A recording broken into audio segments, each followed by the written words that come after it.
اور لوگوں میں ایسے لوگ بھی ہیں جو یوں دعا کرتے ہیں، اے اللہ ہمیں اس دنیا میں بھی بھلائی عطا فرما اور آخرت میں بھی بھلائی عطا فرما۔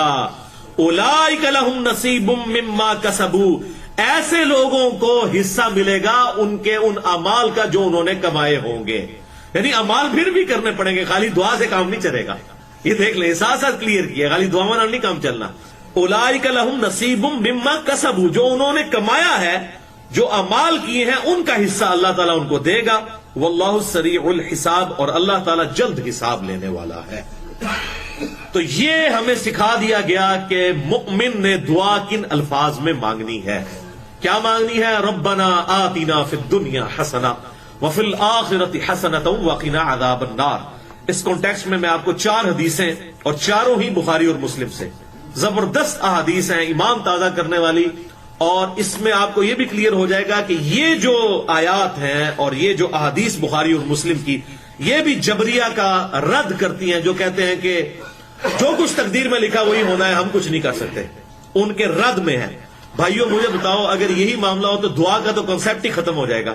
ہم جو اتنی لمبی لمبی دعائیں مانگتے ہیں، فرض نماز کے بعد 18 اذکار کرتے ہیں، صبح شام کے 26-27 اذکار کرتے ہیں، تو یہ ہم اللہ سے کیا مانگ رہے ہیں؟ اگر اس کا کوئی فائدہ نہیں ہونا، دعا کی قبولیت نہیں ہونی، اور جو تقدیر میں لکھا ہے وہی ہونا ہے، تو پھر دعا کا تو کنسیپٹ سرے سے ہی ختم ہو جائے گا۔ یعنی اسلام میں الدعاء هو العبادہ جو کہا گیا، جامع ترمذی میں صحیح حدیث ہے، دعا ہی تو عبادت ہے۔ اور قرآن پاک میں بار بار یہ بات ریپیٹ ہوئی، دعا مانگو، ادعونی استجب لکم، میں میرے بندے مجھ سے مانگ، میں دعا قبول کرنے والا ہوں۔ یہ سارا کنسیپٹ ختم ہو جائے گا اگر ہم جبریہ کو صحیح مان لیں، جو کہتے ہیں کہ جی جو اللہ نے مقدر کر دیا وہی ہونا ہے، انسان کوشش کوئی نہیں کر سکتا۔ نہیں، دعا کا کنسیپٹ اسلام میں ہے اور بڑا اسٹرانگ کنسیپٹ ہے۔ آج اس میں گفتگو کا ٹائم نہیں۔ مسئلہ نمبر 82 ہے میرا، دعا کی اہمیت کے اوپر، سنت اذکار کے اوپر، اسماء اعظم کیا ہے، دعا کی قبولیت کے لیے کون سے اسماء آپ صلی اللہ علیہ وسلم نے تعلیم فرمائے ہیں۔ جسے شوق ہو تو وہ مسئلہ نمبر 82 دیکھ سکتا ہے۔ یہاں پر میں 4 احادیث اس کانٹیکسٹ میں بیان کر دیتا ہوں۔ پہلی حدیث صحیح بخاری اور صحیح مسلم کی متفق علیہ حدیث ہے۔ بخاری میں 6399، مسلم میں 6840۔ انس ابن مالک رضی اللہ تعالیٰ عنہ کہتے ہیں کہ آپ صلی اللہ علیہ وسلم کی اکثر دعا یہی ہوا کرتی تھی، آپ کوئی اور دعا مانگے یا نہ مانگے، یہ دعا ضرور مانگا کرتے تھے، اللہم ربنا آتنا فی الدنیا حسنہ وفی الآخرۃ حسنۃ وقنا عذاب النار۔ تشہد میں بھی اینڈ پہ اور فرض نماز کے بعد بھی ہم نے اذکار والے کارڈ میں یہ ڈالی ہوئی ہے دعا۔ تو آپ صلی اللہ علیہ وسلم اللہم بھی ساتھ لگا لیتے تھے، تو یہ احادیث سے ثابت ہے، اللہم ربنا آتنا فی الدنیا حسنہ وفی الآخرۃ حسنۃ وقنا عذاب النار۔ اے اللہ، اے رب ہمارے، ہمیں دنیا میں بھی بھلائی عطا فرما اور آخرت میں بھی بھلائی عطا فرما، اور آخرت کی سب سے بڑی بھلائی وقنا عذاب النار، دوزخ کے عذاب سے ہمیں بچا۔ اس پہ جو مولویوں نے ایڈ کر دیا وقنا عذاب القبری، وقنا عذاب الحشری، یہ بالکل فیبریکیشن ہے۔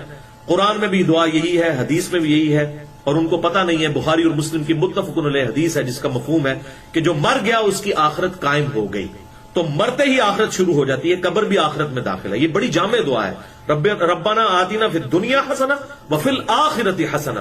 تو آخرت قبر سے لے کر جنت میں پہنچنے تک یہ ساری آخرت کی کیٹیگری میں فال کرتی ہے، بخاری اور مسلم کی احادیث کی روشنی میں۔ دوسری حدیث بھی بخاری اور مسلم کی متفق علیہ حدیث ہے، زبردست حدیث دعا کے اعتبار سے، کہ صرف دعا نہیں بلکہ نیک اعمال بھی ساتھ کرنے ہیں۔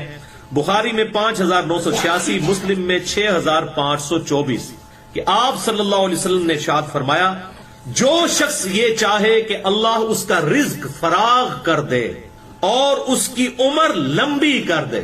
اب اگر یہ تقدیر کے معاملات ہیں تو یہ بات کیوں کی جا رہی ہے؟ اگر رزق مخصوص ہے اور عمر بھی مخصوص ہے، جو چاہے کہ اللہ اس کا رزق فراغ کر دے اور اس کی عمر لمبی کر دے، تو اسے چاہیے کہ وہ صلہ رحمی کرے، یعنی رشتہ داروں کے ساتھ حسن سلوک کرے۔ اب دیکھ لیں حقوق العباد کی کتنی امپورٹنس ہے۔ یہاں پہ یہ نہیں آیا کہ نمازیں پڑھے، روزے رکھے، وہ اپنی جگہ، صلہ رحمی کرے تو اللہ تعالیٰ اس کی برکت سے اس کے رزق میں فراخی عطا فرما دے گا اور اس کی عمر بھی لمبی کر دے گا۔ اس میں پھر محدثین نے بڑا کلام کیا کہ اس سے مراد کیا ہے۔ وہ کہتے ہیں عین ممکن ہے کہ اللہ تعالیٰ اسی رزق میں برکت ڈال دے اور اسی عمر میں اس کے لیے برکت ڈال دے، بڑی چھوٹی سی عمر میں اللہ اسے بہت بڑا کام لے لے۔ جیسے امام نووی کی عمر صرف 45 سال ہوئی ہے، لیکن انہوں نے کام اتنا بڑا کیا ہے کہ 100 سال کی زندگی میں بھی کوئی نہیں کر سکتا۔ جنہوں نے صحیح مسلم کی شرح لکھی، آج سے تقریباً سمجھ لیں آپ 800-900 سال پہلے کی بات ہے، اور دوسرا یہ ہے کہ یہ اس کی تقدیر میں ہی لکھا ہوا ہو کہ بندہ مجھ سے دعا کرے گا اور اس دعا کی برکت سے میں اس کے ساتھ ایسا معاملہ کر دوں گا. یہ اللہ نے رولز بنا دیے. اور تو یہ جنرل رول ہے, تقدیر میں نہ بھی لکھا ہو, قرآن میں تو لکھا ہے ادعونی استجب لکم, میں میرے بندے مجھ سے مانگ, میں دعا قبول کرنے والا ہوں. وَإِذَا سَأَلَكَ عِبَادِي عَنِّي فَإِنِّي قَرِيبٌ أُجِيبُ الدَّعْوَةَ الدَّاعِ إِذَا دَعَانِ. اے میرے محبوب صلی اللہ علیہ وسلم, جب میرے بندے آپ سے پوچھیں میرے متعلق تو آپ فرمائیں میں بالکل تمہارے قریب ہوں, ہر پکارنے والے کی پکار کو سنتا ہوں, لیکن فَلْيَسْتَجِيبُوا لِي وَلْيُؤْمِنُوا بِي لَعَلَّهُمْ يَرْشُدُونَ. لوگوں کو بھی چاہیے کہ وہ میرا حکم مانے اور مجھ پر ایمان لائیں جیسا کہ ایمان لانے کا حق ہے, پھر وہ کامیاب ہوں. ون وے ٹریفک نہیں ہے, دودھ پینے والا مجنو نہیں, اللہ کو رسپانس کرنے والا انسان, اس کو اللہ تعالیٰ ایکسپٹ کرے گا. تیسری حدیث صحیح مسلم کی, زبردست حدیث 6835, اور یہ موسٹ امپریسو احادیث میں سے ایک ہے جو میں نے آج تک پڑھی ہے. آپ بھی سنیں گے حیران ہو جائیں گے یہ کیسی ڈسکوری ہے. صحیح مسلم میں یہ حدیث ہے کہ آپ صلی اللہ علیہ وسلم کے زمانہ مبارک میں ایک صحابی اتنے بیمار ہوئے کہ وہ پرندے کی طرح کمزور ہو گئے, بالکل ہڈیاں ان کے جسم پہ رہ گئی, گوشت پوشت تقریباً ختم ہو گیا. تو آپ صلی اللہ علیہ وسلم ان کی عیادت کے لیے آئے. صحیح مسلم 6835. آپ صلی اللہ علیہ وسلم نے جب ان کی حالت دیکھی تو فوراً بھاپ لیا. آپ نے فرمایا تو اللہ سے کیا مانگتا ہے, یہ جو تیری حالت ہو چکی ہے, یہ ایکسٹرا آرڈنری جو تیری سچویشن ہے, تو اللہ سے کیا خاص چیز ایسی مانگتا ہے. اس نے کہا یا رسول اللہ صلی اللہ علیہ وسلم, میں اللہ سے یہ مانگتا ہوں کہ اے اللہ جو تو نے مجھے آخرت میں عذاب دینا ہے مجھے دنیا ہی میں دے لے. انا للہ و انا الیہ راجعون. حضور صلی اللہ علیہ وسلم میں سبحان اللہ, اللہ پاک ہے, اور یہ تو کیسی دعا کر رہا ہے, کیا تو طاقت رکھتا ہے اس کے عذاب کو برداشت کرنے کی, تیرے میں ہمت ہے؟ اور تجھے تو چاہیے تھا کہ تو دعا کرتا ربنا آتنا فی الدنیا حسنہ وفی الآخرۃ حسنۃ وقنا عذاب النار. اے اللہ مجھے اس دنیا میں بھلائی عطا فرما اور آخرت میں بھی. اللہ کے خزانوں میں کوئی کمی ہے؟ تو پھر اس نے یہ دعا مانگی تو اللہ تعالیٰ نے اسے بالکل صحت یاب کر دیا, اس کی صحت لوٹ آئی. تو یہ بھی دعا کی ایک برکت ہے کہ انسان اپنے اوپر خود تقدیر کو غالب کروا لیتا ہے جب انسان حرکتیں اس طرح کی کرتا ہے. اور اس حدیث کے اندر ان فنیٹکس صوفیاء کا بھی رد ہے جو بالکل دنیا چھوڑ بیٹھتے ہیں اور وہ سمجھتے ہیں آخرت کمانے کے لیے آپ کو دنیا کو 3 طلاقیں دینی پڑیں گی, تو ان کا بھی رد آ گیا. آپ صلی اللہ علیہ وسلم نے کیا تعلیم فرمایا کہ دنیا میں بھی اللہ سے بھلائی مانگو اور آخرت میں بھی, فنیٹکس نہ بنو. زبردست حدیث. اچھا, ایک حدیث ہے جامعہ ترمذی میں انٹرنیشنل نمبر کے مطابق 2139 کہ دعا سے تقدیر بدل جاتی ہے, لیکن یہ حدیث اصول محدثین پر ضعیف ہے. اس ٹاپک پہ کوئی صحیح حدیث موجود نہیں ہے کہ دعا سے تقدیر بدلتی ہے. لیکن جتنی یہ میں احادیث بتا رہا ہوں یہ دعا کے اس حوالے سے اس کو سپورٹ ضرور کرتی ہے کہ انسان پہ آنے والی تکالیف دعا کی برکت سے ٹل جاتی ہیں. اللہ تعالیٰ انسان کا ایمان بالخاتمہ, خاتمہ بالخیر فرماتا ہے. اللہم من احییتہ منا فاحیہ علی الاسلام, جو ہم دعا کرتے ہیں, ومن توفیتہ منا فتوفہ علی الایمان. اے اللہ ہمیں زندہ رکھنا تو اسلام پہ رکھنا اور موت دینا تو ایمان پر. دعا ہم کس لیے مانگتے ہیں؟ اور اس میں بھی آپ دیکھیں صلہ رحمی کرنے سے عمر کا بڑھ جانا اور رزق کا کشادہ ہو جانا, اور پھر اس صحابی کا بیمار کا دعا کی برکت سے ٹھیک ہو جانا, اور الٹی دعا کرنے کی وجہ سے بیمار ہو جانا, پھر آپ صلی اللہ علیہ وسلم کی طرف سے وظیفہ تعلیم فرمانے پر ٹھیک ہو جانا. یہ تمام چیزیں بتاتی ہیں کہ اللہ تبارک و تعالی دعاؤں کو قبول فرمانے والا ہے اور اس سے انسان کے حالات بدلتے ہیں. ان الحمد لله نحمده ونستعينه ونستغفره ونعوذ بالله من شرور انفسنا ومن سيئات اعمالنا من يهده الله فلا مضل له ومن يضلل فلا هادي له واشهد ان لا اله الا الله وحده لا شريك له واشهد ان محمدا عبده ورسوله اما بعد فان خير الحديث كتاب الله وخير الهدي هدي محمد صلى الله عليه وآله وسلم وشر الأمور محدثاتها وكل محدثة بدعة وكل بدعة ضلالة وكل ضلالة في النار. أعوذ بالله السميع العليم من الشيطان الرجيم من همزه ونفخه ونفثه. بسم الله الرحمن الرحيم. رب اشرح لي صدري ويسر لي أمري واحلل عقدة من لساني يفقهوا قولي. بسم الله الرحمن الرحيم. ان اللہ وملائکتہ یصلون علی النبی یا ایہا الذین آمنوا صلوا علیہ وسلموا تسلیما. اللہم صل علی محمد وعلی آل محمد كما صليت على إبراهيم وعلى آل إبراهيم إنك حميد مجيد اللهم بارك على محمد وعلى آل محمد كما باركت على إبراهيم وعلى آل إبراهيم إنك حميد مجيد اللهم ربنا آتنا في الدنيا حسنة وفي الآخرة حسنة وقنا عذاب النار ربنا آتنا من لدنك رحمة وهيئ لنا من أمرنا رشدا لا إله إلا أنت سبحانك إني كنت من الظالمين حسبنا الله ونعم الوكيل ولا حول ولا قوة إلا بالله العلي العظيم يا حي يا قيوم برحمتك أستغيث. الحمدللہ آج 20 جنوری 2019 کو قرآن کلاس نمبر 310 میں انشاءاللہ ہم سورۃ الرحمن کا ترجمہ اور تفسیر کور کریں گے.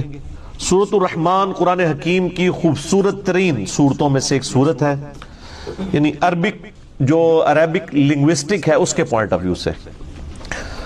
آپ دیکھیں گے اس کے اوپر سٹارٹ میں لکھا ہے کہ یہ مدنی صورت ہے، حالانکہ جو اس کا اسلوب ہے وہ ٹوٹلی مکی صورتوں والا ہے، یعنی عقیدہ توحید اور عقیدہ آخرت کے اعتبار سے. اس پوری صورت میں عقیدہ رسالت کہیں پہ ڈسکس نہیں ہوا. تو یہ مکی صورتوں کا اسلوب ہے کہ اس کے اندر عقیدہ توحید اور عقیدہ آخرت ڈسکس ہوتا ہے اور عقیدہ رسالت بھی ہوتا ہے، لیکن مرکزی ٹاپک آخرت اور توحید ہوتی ہے. اس پوری صورت کا جو مزاج ہے وہ مکی ہے، لہذا جب بھی اس کی تفاسیر لکھی جاتی ہیں تو اس میں یہ بات لکھی جاتی ہے کہ یہ جو قرآن حکیم میں صورتوں کی ڈویژن ہوئی ہے نا کہ یہ مدنی ہے یہ مکی ہے، 90% صورتوں میں تو ہمیں کنفرم ہے کہ یہ مکی صورتیں ہیں یہ مدنی ہے، لیکن کچھ صورتیں ایسی ہیں جن کے اوپر اختلاف رائے پایا جاتا ہے. مصحف کے اندر جو یہ لکھا ہوتا ہے نا یہ صورت مدنی ہے، تو یہ یعنی جب اس کی کتابت کروائی گئی تھی اس وقت جو یعنی ایمفسائز کیا گیا اس حوالے سے تو وہ لکھ دیا گیا، یعنی نبی علیہ السلام نے اس کو یہ نہیں لکھوایا ہوا کہ یہ مدنی صورت ہے یہ مکی صورت ہے. ایون یہ جو ساتھ لکھا ہوتا ہے کہ جی یہ صورت مدنی ہے اور اس صورت کا نمبر 55 ہے، آپ دیکھیں لکھا ہوا ہے 55 نمبر صورت ہے مصحف کی ترتیب میں، اور ترتیب نزولی میں اس کا 97 نمبر ہے، اور ساتھ لکھا ہے آیات 78 ہیں اور 3 رکوع ہیں. اب یہ آیات 78 ہیں، نبی صلی اللہ علیہ وآلہ وسلم نے آیات کی مارکنگ تو کروائی تھی کہ یہاں پہ پہلی آیت ہے، یہ دوسری ہے، یہ تیسری ہے، یہ چوتھی ہے، صرف مارکنگ کی حد تک، اس کی گنتی نہیں کروائی ہوئی تھی. یعنی اگر آج ہم کسی صحابی یا تابعی وہ زندہ ہو جائے اور ہم اس سے پوچھیں کہ یہ بتائیں کہ سورۃ الانعام کی آیت نمبر 36 کون سی ہے تو وہ نہیں بتا سکتے، کیونکہ اس زمانے میں نمبرنگ نہیں تھی. صورتوں کی ڈویژن تھی، آیات کی ڈویژن بھی تھی، یعنی سورۃ الملک اس وقت بھی 30 آیات ہی تھی، لیکن یہ چیز ڈیفائن کرنا کہ اس کی 10ویں آیت کون سی ہے 9ویں کون سی ہے، اس طرح نمبرنگ نہیں ہوئی بھی تھی. ایون احادیث کی کتابوں کی نمبرنگ بھی نہیں تھی. جب امام بخاری امام مسلم نے احادیث لکھی ہیں تو وہ کنٹینیوس تھی. یہ تو بعد میں آج سے تقریباً 30-40 سال پہلے اس کو سٹینڈرائز کر کے اس کو یعنی ایک انٹرنیشنل نمبرنگ اس کی جاری کر دی گئی ہے تاکہ آسانی ہو جائے. تو یہ انفارمیشن ہونا ضروری ہے، کیونکہ یہ جو کچھ لکھا ہوتا ہے بعض اوقات یعنی لوگوں کو ایمبیگوٹی ہو جاتی ہے، مبہم ہو جاتا ہے معاملہ کہ یہ صورت مکی ہے یا مدنی ہے. تو یہ صورت مکی صورت ہے اپنے مزاج کے اعتبار سے. اور قرآن حکیم میں چند یعنی جو عربک لنگوسٹک کا شاہکار صورتیں ہیں نا ان میں سے ایک یہ ہے جو ایک ملکوتی غنا، ایک ڈیوائن میوزک قرآن حکیم کے اندر موجود ہے. یعنی یہ شاعری تو نہیں ہے، لیکن آج کے جدید دور میں جس طرح آزاد نظم کا سٹائل ہے نا کہ جس میں ردیف اور قافیے برابر نہیں ہوتے لیکن ایک صوتی آہنگ پایا جاتا ہے، وہ اس صورت کے اندر آپ کو نظر آئے گا. ویسے تو پورے قرآن میں ہی نظر آئے گا لیکن بعض صورتوں میں بہت ڈومیننٹ ہوتا ہے. الرحمن علم القرآن خلق الانسان علمہ البیان. تو اب یہ ایک خاص یعنی ملکوتی غنا اس کے اندر ڈیوائن میوزک موجود ہے. اور اسی وجہ سے قرآن حکیم کی تلاوت میں آپ دیکھتے ہیں کہ قرآن حضرات جو ہے وہ طرز بھی لگا لیتے ہیں. اگر قرآن حکیم میں یہ اس طرح کا وزن موجود نہ ہوتا تو قرآن حکیم کی تلاوت طرز کی فارم میں نہ ہو سکتی. حتیٰ کہ صحیح بخاری میں حدیث ہے، نبی صلی اللہ علیہ وآلہ وسلم نے فرمایا جو شخص قرآن کو ترنم کے ساتھ نہیں پڑھتا وہ ہم میں سے نہیں. قرآن کو ترنم کے ساتھ پڑھنا یعنی یہ پسندیدہ چیز ہے. اور صحیح بخاری میں ایک اور حدیث ہے کہ اللہ تعالیٰ سب سے زیادہ کنسنٹریشن کے ساتھ قرآن کی تلاوت کو سنتا ہے جب وقت کا پیغمبر ترنم کے ساتھ قرآن کی تلاوت کر رہا ہوتا ہے. تو نبی صلی اللہ علیہ وآلہ وسلم بھی طرز لگا کے قرآن پڑھا کرتے تھے. تو یہ طرز لگا کے پڑھنا یعنی یہ کوئی ایسی چیز نہیں ہے کہ جسے کنڈیم کیا گیا ہو، بلکہ سنت ہے. اس صورت کے اندر میرے بھائیوں ایک آیت ایسی ہے جو 31 ٹائمز 31 دفعہ ریپیٹ ہوئی ہے. فَبِأَيِّ آلَاءِ رَبِّكُمَا تُكَذِّبَانِ. اور یہ واحد صورت ہے جس کے اندر اتنا ایمفسائز کیا گیا ہے اللہ تعالیٰ کی طرف سے کہ اللہ تعالیٰ کی جو کریشن کا کلائمیکس ہے وہ دو مخلوقات ہیں، جن اور انسان. ویسے تو قرآن حکیم کا عمومی اسلوب جو ہے وہ صرف انسانوں کو ایڈریس کرتا ہے. چند ایک مقامات کے اوپر جنوں کا ذکر آیا، وَمَا خَلَقْتُ الْجِنَّ وَالْإِنسَ إِلَّا لِيَعْبُدُونَ. سورۃ الذاریات میں آیا کہ ہم نے جنوں اور انسانوں کو نہیں پیدا کیا مگر فقط اس لیے کہ وہ ہماری عبادت کریں. لیکن اس صورت میں 31 دفعہ یہ ٹروتھ ریویل ہوگا کہ ہر دفعہ اللہ تعالیٰ اپنی نعمتوں کو، قدرت کی نشانیوں کو گنوائے گا اور اس کے بعد پھر یہ آیت ریپیٹ ہوگی فَبِأَيِّ آلَاءِ رَبِّكُمَا تُكَذِّبَانِ. اے دو بڑے گروہ ہو، اللہ تعالیٰ کے دو پیدا کیے ہوئے بھاری گروہ ہو، یعنی جنوں کا گروہ اور انسانوں کا گروہ، تم اپنے رب کی کون کون سی قدرت کی نشانیوں کو جھٹلاؤ گے. عموماً لوگوں نے ترجمہ کیا ہے تم اپنے رب کی کون کون سی نعمتوں کو جھٹلاؤ گے. یہ ترجمہ غلط ہے. نعمت تو خود عربی کا لفظ ہے، یہاں پہ آلا کا ذکر ہے. آلا عربی میں کہتے ہیں قدرت کی بڑی نشانیوں کو. وہ نعمت بھی ہو سکتی ہے اور وہ اللہ تعالیٰ کی غضب کا مقام دوزخ بھی ہو سکتا ہے. وہ فزیکل فینومینا آف نیچر بھی ہو سکتا ہے. اس لیے آپ دیکھیں یہاں پہ دوزخ کی جب آیات آئیں گی نا اس کے بعد بھی آئے گا فَبِأَيِّ آلَاءِ رَبِّكُمَا تُكَذِّبَانِ. تو کوئی بیوقوف ہی ہوگا جو آگے ترجمہ کرے گا کہ دوزخ کوئی نعمت ہے. دوزخ تو اللہ کا عذاب ہے، نعمت تو جنت ہے. اس لیے مولانا مودودی رحمہ اللہ تعالیٰ نے جو ترجمہ کیا ہے تفہیم القرآن کے اندر، انہوں نے جتنی دفعہ یہ آیات ریپیٹ ہوئی ہیں ہر دفعہ ڈیفرنٹ ترجمہ کیا ہے ڈپینڈنگ اپون دا آیات. جو جس سرکمسٹانسز میں وہ آیات ہیں اس کے اعتبار سے ترجمہ کیا. اگر وہ نعمت پہ مبنی ہے تو نعمت ترجمہ کیا، اگر قدرت کی نشانی پہ مبنی ہے تو قدرت کی نشانی والا ترجمہ کیا. اور یعنی بڑا آپٹیمل ترجمہ انہوں نے اس حوالے سے کیا. قرآن حکیم میں اور صورتیں بھی ہیں جن میں ایک آیت ایک سے زیادہ دفعہ ریپیٹ ہوئی ہے. جیسے ہم نے اس سے پچھلی جو سورۃ القمر پڑھی تھی اس میں 4 دفعہ آیا تھا وَلَقَدْ يَسَّرْنَا الْقُرْآنَ لِلذِّكْرِ فَهَلْ مِن مُدَّكِرٍ. اس کے علاوہ بھی اور کئی ایک قرآن پاک میں صورتیں ہیں جن میں آیات ایک سے زیادہ دفعہ ریپیٹ ہوئی ہیں. سورہ شعراء کے اندر ایک آیت 8 دفعہ ریپیٹ ہوئی ہے. لیکن اتنی دفعہ کوئی اور آیت ریپیٹ نہیں ہوئی قرآن حکیم کے اندر کہ 31 دفعہ ایک آیت ریپیٹ ہوئی ہے. اور ٹوٹل آیات اس سورت کی 78 ہے اور اس میں سے 31 یعنی آپ سمجھ لیں آلموسٹ تقریباً کوئی 45% آیات صرف ایک ہی آیت ہے جو بار بار ریپیٹ کی گئی ہے. اور قرآن حکیم میں تو جو مضمون امپورٹنٹ ہوتا ہے وہ اللہ تعالیٰ کم از کم 2 دفعہ اس کو ریپیٹ کرتا ہے. جیسے یہ جو آیت ہے سورہ نساء میں 2 دفعہ ریپیٹ ہوئی ہے، آیت نمبر 48 اور 116. ان اللہ لا یغفر ان یشرک بہ ویغفر ما دون ذلک لمن یشاء. اللہ شرک کو کبھی معاف نہیں کرے گا، اس کے علاوہ جتنے گناہ ہیں جس کے لیے چاہے گا معاف کر دے گا. وہ بھی 2 دفعہ آیت آئی ہے. لیکن یہ آیت چونکہ قرآن حکیم کا پرائمری مقصد انسانیت کی اور جنات کی ہدایت ہے، اور جو پیغمبر اللہ تعالیٰ انسانوں کی طرف مبعوث کرتا ہے وہی جنات کے پیغمبر بھی ہوتے ہیں. تعلیمات کامن ہوتی ہیں. ہاں باقی کوئی شرعی معاملات ان کے لیے ڈیفرنٹ ہے. جیسا کہ صحیح بخاری میں آتا ہے نبی علیہ السلام کے پاس کچھ جنات حاضر ہوئے، انہوں نے کہا آپ اپنی امت کو منع کر دیں کہ یہ گوبر وغیرہ جو ہے ان چیزوں کے اوپر یعنی وہ پیشاب کرنے سے وہ گریز کریں. اللہ تعالیٰ نے گوبر میں ہڈی میں ہماری غذا رکھی ہوئی ہے. اب ہمارے لیے تو ظاہر ہے کہ وہ غذا نہیں ہے، تو وہ احکامات ان کے ڈیفرنٹ ہیں.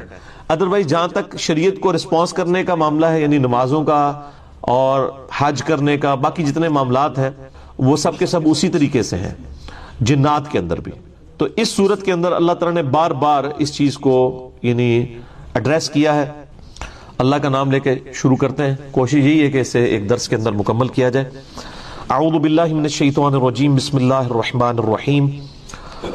الرحمن، رحمان یعنی ایسی ہستی جس کی رحمت ٹھاٹھے مارتے ہوئے سمندر کی طرح. اور مشرکین عرب اللہ تعالیٰ کے اس نام سے چڑھتے تھے، اسی لیے سورہ بنی اسرائیل میں بھی اور سورۃ الکہف میں اللہ تعالیٰ نے یعنی اس کے اوپر ایمفسائز کیا ہے کہ چاہے اللہ کہہ کے پکارو چاہے رحمان کہہ کے، یہ اللہ تعالیٰ کے نام ہے سارے. علم القرآن، اور اس کی رحمت کا سب سے بڑا ظہور یہ ہے کہ اس نے قرآن کا علم دیا ہے. خلق الانسان، انسان کو پیدا کیا ہے. علمہ البیان، اور انسان کو قوت گویائی سے نوازا ہے. یعنی یہ جو بولنے کی جو طاقت ہے، یہ ایک ایسی صلاحیت ہے جو اللہ تعالیٰ نے اور کسی مخلوق کو نہیں دی. اس اعتبار سے یعنی جانور جو ہے نا، وہ بھی اگر خطرے سے بچتے ہیں نا تو وہ یعنی اپنی انسٹنکٹ کی وجہ سے بچ رہے ہوتے ہیں. یہ نہیں ہے کہ ان کی عقل ہماری طرح کام کر رہی ہوتی ہے. ہم سے جب کوئی ڈسکشن کرتا ہے، ہم فزیکل فینومینا کو آبزرو کرتے ہیں تو اس سے باقاعدہ یعنی چیزیں ڈیٹیکٹ کر کے رزلٹ بھی نکال لیتے ہیں اور مستقبل کے لیے پلان بھی کر لیتے ہیں. لیکن جانور تو بیچارے کوئی مستقبل پلان نہیں کرتے.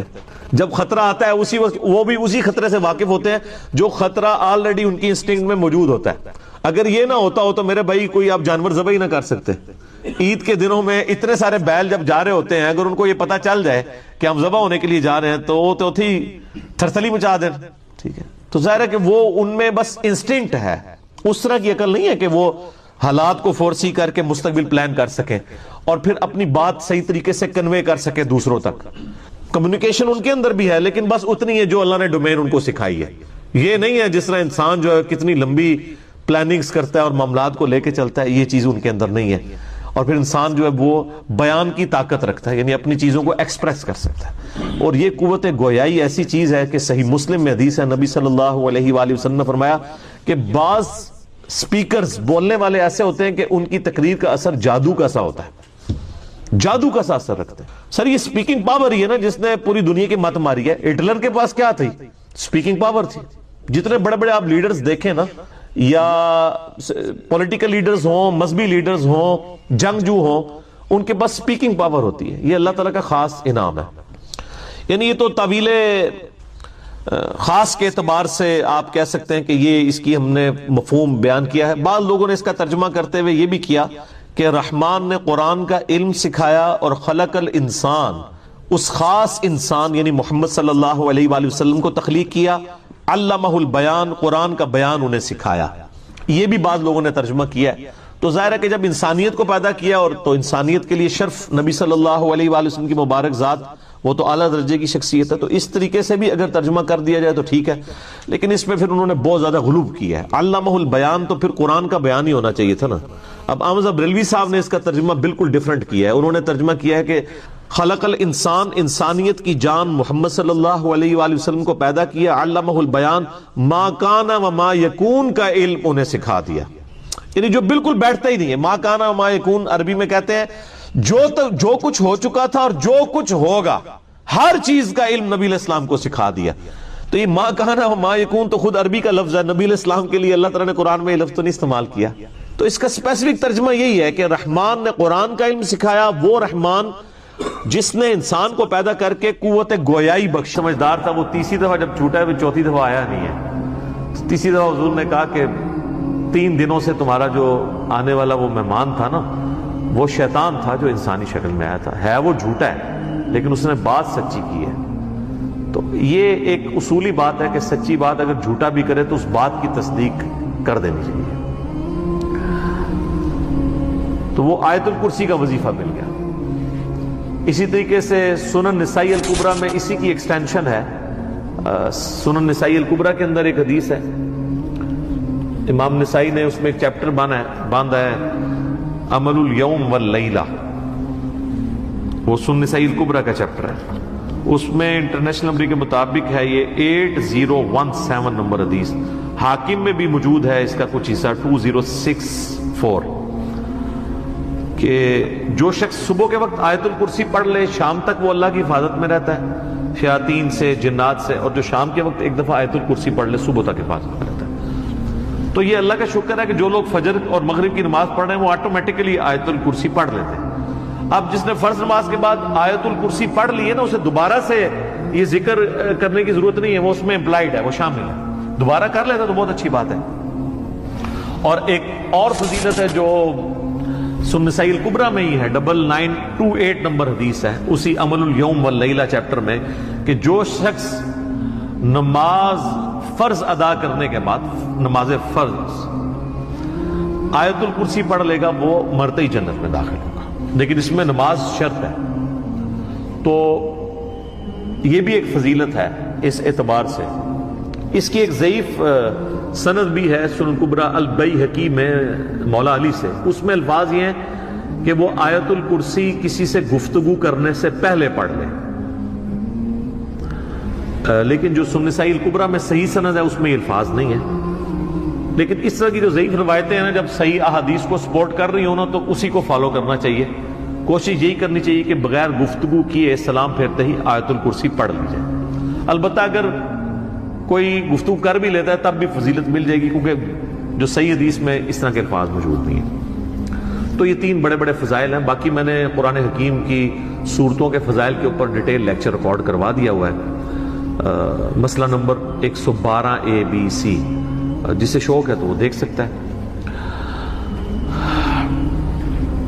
اللہ لا الہ الا ہو، اللہ ہی ہے وہ کہ نہیں ہے کوئی معبود سوائے اس کے. الحی القیوم، وہ خود سے زندہ ہے اور باقی سب کو قائم اسی نے رکھا ہوا ہے.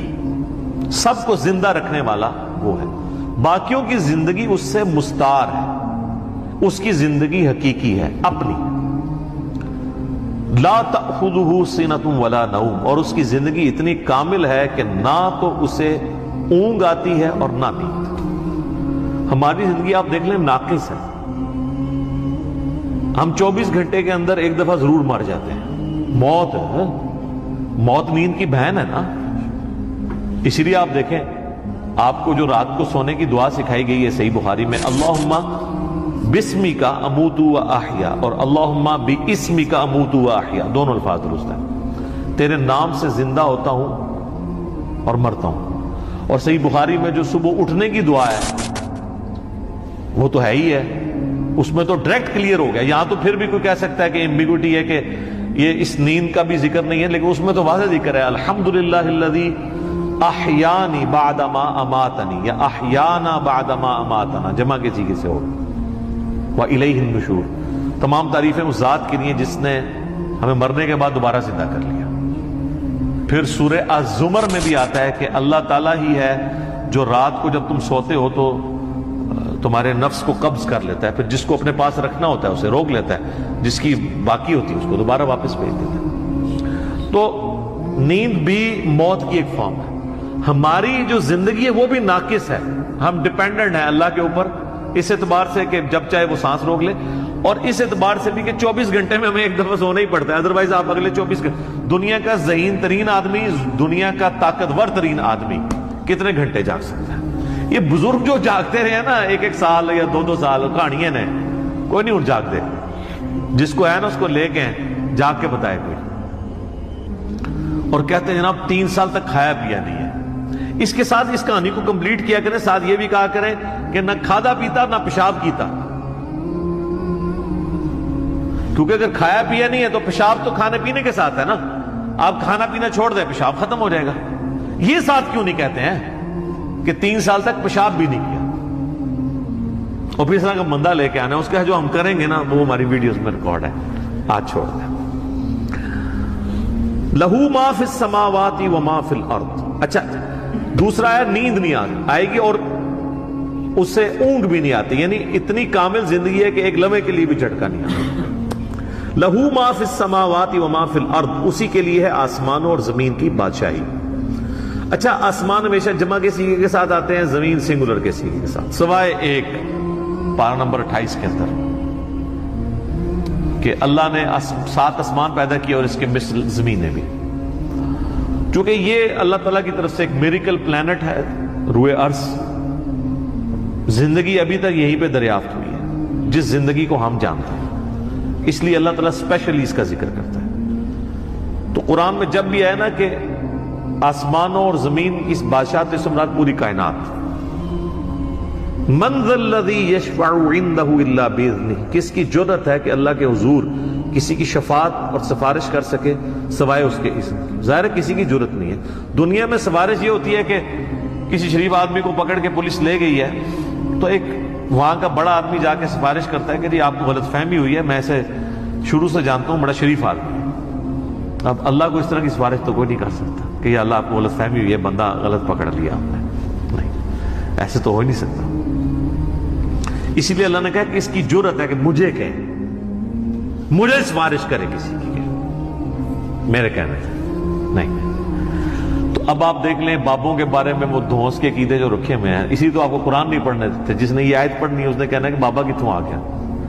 اتنے کوئی بھی کھنگڑ نہیں دینا اللہ نے, سوائے جس کو اذن دیا ہے محمد رسول اللہ صلی اللہ علیہ وآلہ وسلم. اور وہ بھی ایک پوری دردناک حدیث ہے بخاری مسلم میں, حدیث شفاعت. وہ یوٹیوب پہ میرا کلپ دیکھ لیں, شفاعت رسول صلی اللہ علیہ وآلہ وسلم کا عقیدہ. یعلم ما بین ایدیہم وما خلفہم, وہ جانتا ہے جو ان سے پہلے ہو چکا, جو ان کے بعد ہونے والا. یعنی اللہ تعالیٰ ہمارا جس کی سفارش تم میرے پاس لے کے آؤ گے نا, مجھے پتا ہے اس نے پہلے کیا کیا اور آندہ کیا کرتا, مجھے بتا رہے ہو. اور ایک معنی یہ بھی ہے کہ جو سفارشی بھی ہے نا, اللہ تعالیٰ ان کو بھی جانتا ہے کہ ان کا علم پہلے کا کیا تھا اور بعد کا علم کیا ہے. اللہ تعالیٰ نے ہر ایک کو اپنے علم سے گھیرا ہوا ہے.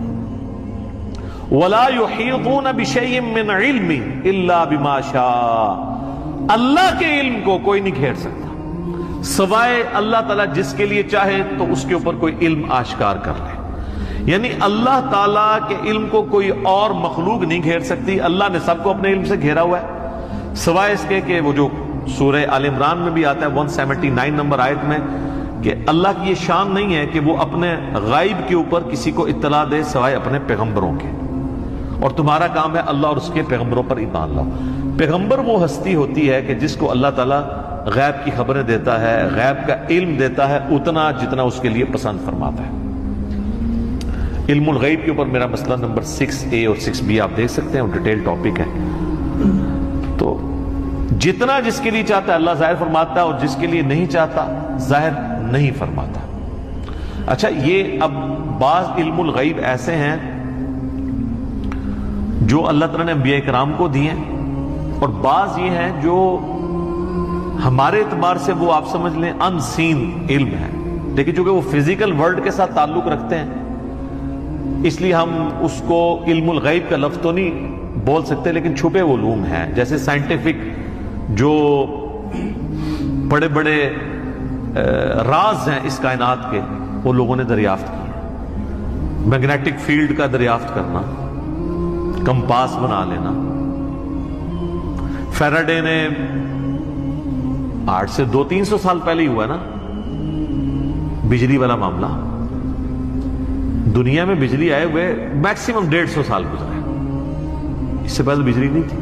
تو ایک انسان پہ اللہ نے راز کھولا ہے نا کہ اگر کسی کنڈکٹر کو میگنیٹک فیلڈ کے اندر موو کیا جائے تو اس میں وولٹیج پیدا ہو جاتی ہے, EMF انڈیوس ہو جاتی ہے. یہ فیراڈے کو اللہ نے راز سمجھا دیا نا.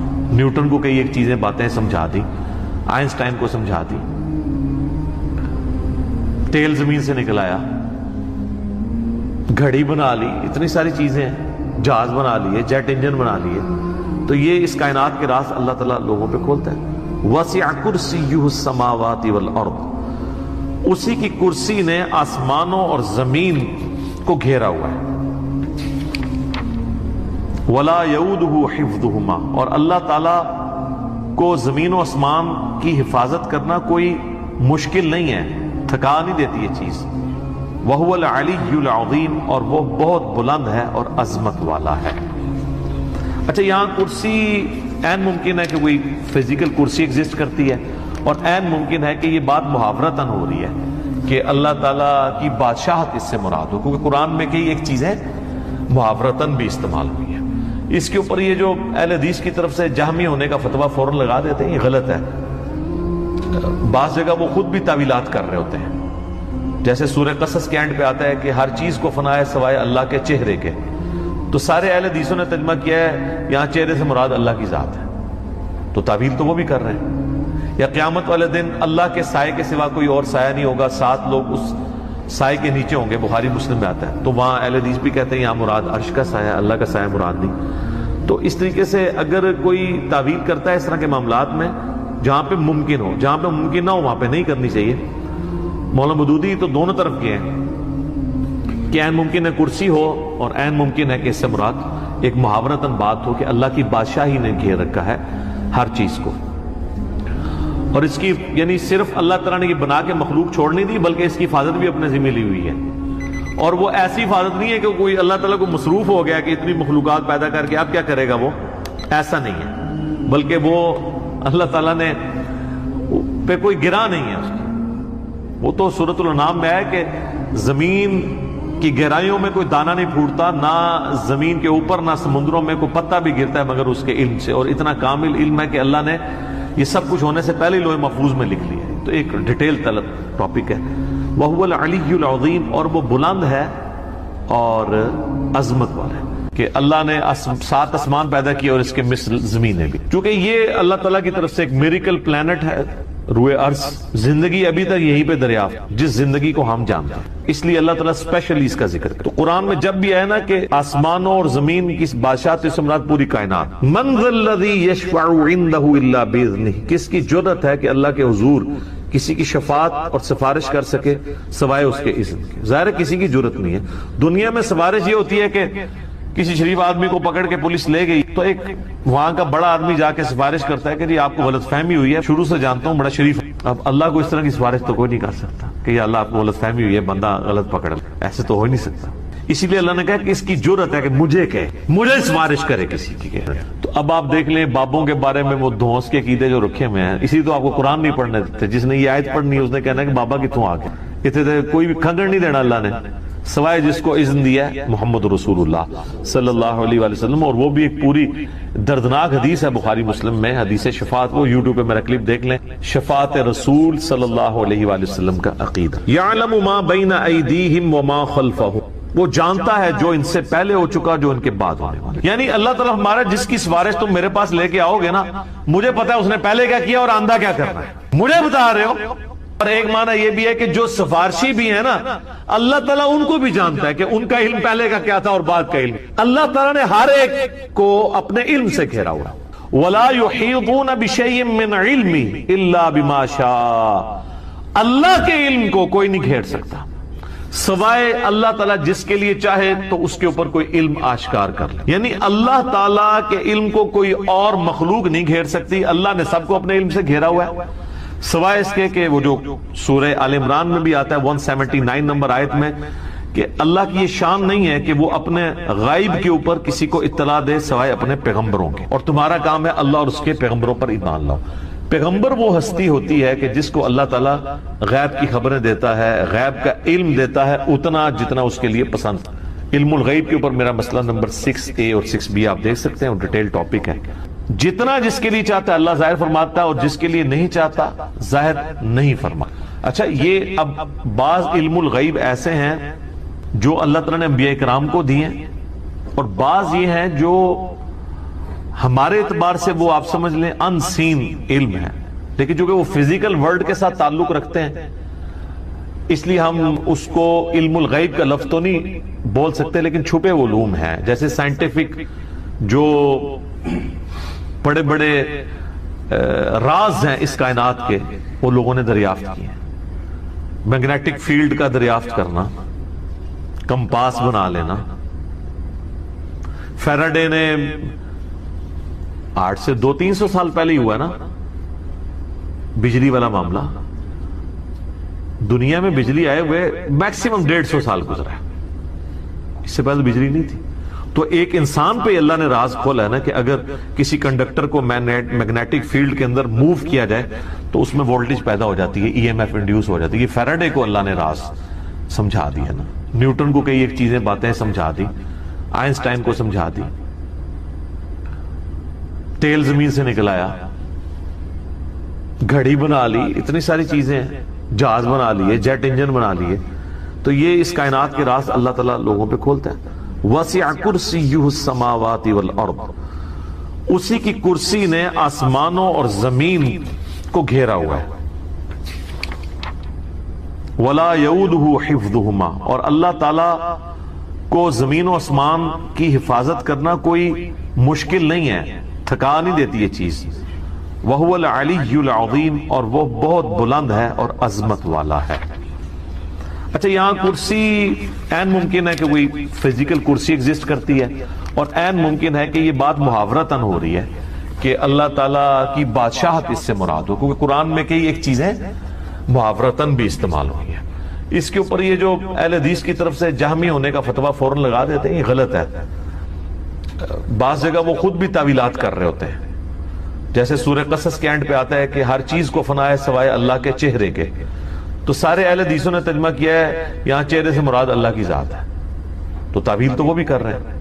یا قیامت والے دن اللہ کے سائے کے سوا کوئی اور سایہ نہیں ہوگا، 7 لوگ اس سائے کے نیچے ہوں گے، بخاری مسلم میں آتا ہے، تو وہاں اہل حدیث بھی کہتے ہیں یہاں مراد عرش کا سایہ، اللہ کا سایہ مراد نہیں۔ تو اس طریقے سے اگر کوئی تعویل کرتا ہے اس طرح کے معاملات میں، جہاں پہ ممکن ہو، جہاں پہ ممکن نہ ہو وہاں پہ نہیں کرنی چاہیے۔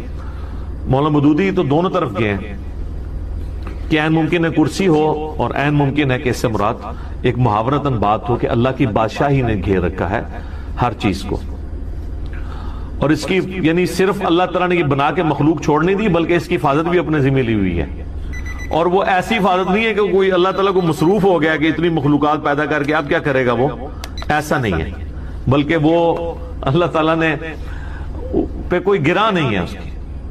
وہ تو سورۃ الانعام میں ہے کہ زمین کی گہرائیوں میں کوئی دانہ نہیں پھوٹتا، نہ زمین کے اوپر نہ سمندروں میں کوئی پتا بھی گرتا ہے مگر اس کے علم سے، اور اتنا کامل علم ہے کہ اللہ نے یہ سب کچھ ہونے سے پہلے لوح محفوظ میں لکھ لیا ہے۔ تو ایک ڈیٹیل طلب ٹاپک ہے۔ وَهُوَ الْعَلِيُّ الْعَظِيمُ، اور وہ بلند ہے اور عظمت والا ہے۔ اب یہاں پہ ایک اللہ کا نام بھی آ گیا علی، علی یون، تو مخلوق میں کسی کا نام ہو سکتا ہے، یہ ہے العلی، جب الف لام سے ہوگا تو دی علی خاص ہو جائے گا۔ رحمان تو کوئی بھی ہو سکتا ہے، الرحمان اللہ ہے، رؤوف کوئی بھی ہو سکتا ہے، نبی علیہ السلام کے لیے ہے بالمؤمنین رؤوف الرحیم، لیکن الرؤوف اور الرحیم اللہ ہے۔ صرف رؤوف اور رحیم سورہ التوبہ کی آخری آیات میں نبی علیہ السلام کے لیے بھی ہے۔ تو یہاں پہ بھی علی سے مراد بلند،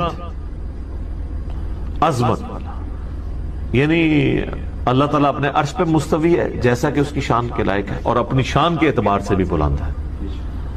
تو اب یہ آیت الکرسی پہ تو گھنٹوں بولا جا سکتا تھا، میں نے اتنا حصہ کور کیا جتنا ایک عام بندے کی ضرورت ہے، کیونکہ آپ سمجھیں کہ قرآن حکیم میں جتنی بھی آیات اللہ تعالیٰ کی اسماء و صفات کے اعتبار سے یا اس کی قدرتوں اور شانوں کے اعتبار سے آئیں گی، آلموسٹ ان کی جڑ جو ہے وہ آیت الکرسی کے اندر موجود ہے۔ بھی زیادہ کرو تو اور اچھا ہے۔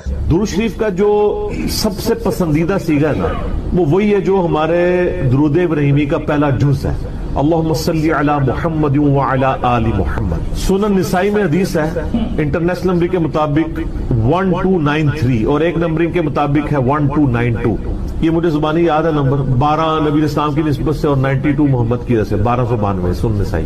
زید ابن خارجہ سے نبی اسلام نے فرمایا مجھ پہ درود پڑھنا لازم کر لو، اور اپنی دعاؤں میں پڑھا کرو اللہم صلی علی محمد وعلی آل محمد۔ یہ سنی شیعہ دونوں کے ہاں پڑھا جاتا ہے۔ اس کے علاوہ بخاری اور مسلم میں درود ابراہیمی ہے جو ہم نماز میں پڑھتے ہیں، یہ بھی ثابت ہے۔ باقی جتنے بھی درود ہیں اسی سے ملتے جلتے ہیں، صلی اللہ علیہ وآلہ وسلم، یہ بھی نبی اسلام سے ثابت ہے۔ صحیح مسلم میں حضرت عیسیٰ علیہ السلام کے لیے آپ نے کہا وَنُزُولِ عِیسَى ابْنَ مَرْیَمَ صلی اللہ علیہ وسلم، وآلہ وسلم کے ساتھ پڑھنا بہتر ہے کیونکہ نبی علیہ السلام نے اسی کی ترغیب دلائی ہے۔ درود ابراہیمی میں بھی دیکھیں باقی درودوں کے اندر۔ اب رہا مسئلہ کتنی تعداد میں پڑھا جائے، جتنی حسب توفیق ہو۔ مجموع الزوائد میں ایک صحیح سند کے ساتھ حدیث موجود ہے سنن طبرانی کے ریفرنس سے کہ جو شخص صبح کے وقت 10 دفعہ دروشی پڑھ لے اور 10 دفعہ شام کے وقت، قیامت والے دن اسے میری شفاعت نصیب۔ تو یہ بڑا آسان ہے، 10 دفعہ اللہم صلی علی محمد وعلی آل محمد پڑھنے میں کتنا ٹائم لگتا ہے؟ باقی اللہ تعالیٰ نے ڈیٹم لیول کے اوپر تو آپ پہ ویسے ہی یہ لازمی کر دیا ہے۔ نماز میں ہم دروشی پڑھ ہی رہے ہوتے ہیں، ہر نماز میں پڑھ رہے ہوتے ہیں دروشی کے بغیر تمہاری نماز ہی مکمل نہیں ہوتی، اور ہماری نماز تو ہم تو دعائے قنوت کے بعد بھی دروشی پڑھتے ہیں، صحیح سند سے ثابت ہے۔ نماز جنازہ میں بھی درود شریف پڑھتے ہیں، ہر جگہ درود شریف ہے، مسجد میں داخل ہوتے وقت درود شریف ہے، وہ حدیثیں موجود ہیں، وہ میں نے اس لیکچر میں ساری حدیثیں بتائی ہیں۔ ہر خطبے کے آغاز میں درود شریف ہے، جس مجلس میں نبی علیہ السلام کا ذکر ہو وہاں پہ درود شریف ہے۔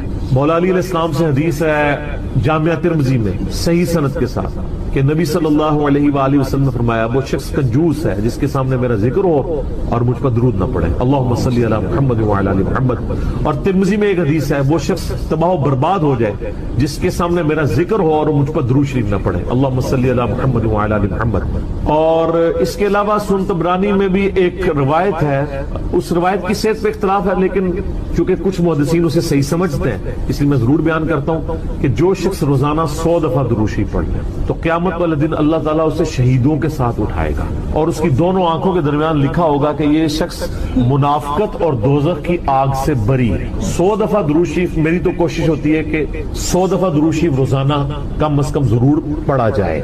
اگر کوئی روزانہ نہیں پڑھ سکتا 10 دفعہ تو پڑھ لے۔ اور نبی علیہ السلام کے آپ اکثر وظائف دیکھیں گے وہ 100 دفعہ ہی ہیں، اکثر وظائف جو زیادہ تعلیم کیے گئے، جیسے بخاری مسلم میں حدیث ہے کہ جو شخص 100 دفعہ پڑھ لے سبحان اللہ وبحمدہ تو اس کے سارے گناہ معاف کر دیے جائیں گے چاہے سمندر کی جھاگ کے برابر ہو۔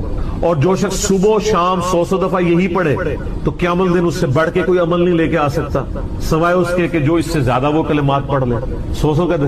پھر بخاری میں 70 دفعہ استغفار کا ذکر ہے۔ پھر تسبیح فاطمہ بھی جو ہے 100 دفعہ ہے، 33 دفعہ سبحان اللہ، 33 دفعہ الحمدللہ، 34 دفعہ اللہ اکبر، یا 33 دفعہ اللہ اکبر اور 100 کا عدد پورا کرنے کے لیے بخاری مسلم میں آتا ہے لا الہ الا اللہ وحدہ لا شریک لہ لہ الملک ولہ الحمد وہو علی کل شیء قدیر۔ تو یہ سارے 100 والے ہیں، زیادہ تو آپ جتنا مرضی پڑھیں۔